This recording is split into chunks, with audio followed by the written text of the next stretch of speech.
শ্রী গুরু জয়, রাধে রাধে। আজ গুরু ভগবানের একটি অপূর্ব লীলা কাহিনী আপনাদের শোনাব। যখন ঠাকুর পঞ্চভূতের শরীরে ছিলেন তখন দেশের বিভিন্ন প্রান্তে চলে যেতেন সূক্ষ্ম শরীর নিয়ে। তো তারই একটি কাহিনী। তো একবার ঠাকুর আর নৃপেন্দ্র ব্রহ্মচারী দাদা মোড়লগঞ্জে গেছেন। তো সেখানে আমুয়া থেকে একজন দাদা এসেছেন, তার মেয়ের বিয়ে। তো তিনি ঠাকুরকে বলছেন যে আমার মেয়ের বিয়ে, আপনি একবার চলুন। তো অনেক রকম ভাবে অনুরোধ করছেন। তো ঠাকুর বললেন এখন তো আর যাওয়া হবে না, তবে তুমি যখন এতবার করে বলছো আমি নিশ্চয়ই যাব। তো যেদিন বিয়ে সেদিন একটা আসন আলাদা করে পেতে রেখো, আমাকে তুমি দেখতে পাবে।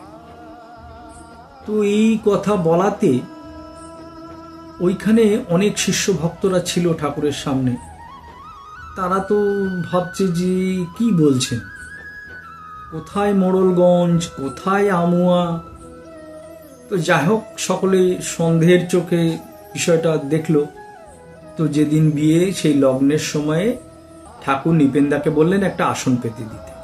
নিপেন্দা সুন্দর করে একটা আসন পেতে দিলেন। ঠাকুর সেখানে বসলেন। বেশ কিছুক্ষণ বসে থাকার পর তিনি উঠে বললেন যে বিয়ে খুব সুন্দরভাবে সম্পন্ন হয়েছে, তবে মেয়ের বাবা আমাকে দেখে অজ্ঞান হয়ে গেছিল, তো কিছুক্ষণ পরে সেটা আবার ঠিক হয়ে গেছে। তো এই কথা যখন ঠাকুর বলছেন, তো ওইখানে কিছু যারা শিষ্য ভক্ত ছিল তারা তো অবাক। বলছে যে ঠাকুর বলছে কি, মোড়লগঞ্জ আমুয়াতে বিয়ে হয়েছে, সেখানে তিনি গেছিলেন, এ তো সন্দেহের ব্যাপার। তো যাই হোক, কিছু মানুষ তো সন্দেহ করে। তারা কি করেছে, পরে নৌকা করে সেখানে গেছে, গিয়ে ঠাকুর যা যা বলেছেন সেগুলো গিয়ে দেখছে সত্যি। তারপর তারা কি করলো, ফিরে এসে প্রায় 50-60 জন ঠাকুরের দীক্ষা নিল। তো ঠাকুর কখনো সূক্ষ্ম শরীরে হোক আর পঞ্চভূতের শরীরে হোক, যদি কাউকে কথা দিতেন উনি কথা রাখতেন। এবং এমন বহু সময় এসছে যখন তিনি পঞ্চভূতের শরীরে বসে ধ্যান করছেন। তো ঠাকুরের জীবনে এরকম বহুবার হয়েছে যে ঠাকুর পঞ্চভূতের শরীরে শিষ্য ভক্তদের সামনে আসনে বসে ধ্যানে বসেছেন, বা মন্দিরের মধ্যে ধ্যানে বসেছেন, কিন্তু শরীরটা ওখানে রয়ে গেছে, কিন্তু সূক্ষ্ম শরীরে তিনি অন্য প্রান্তে চলে গেছেন।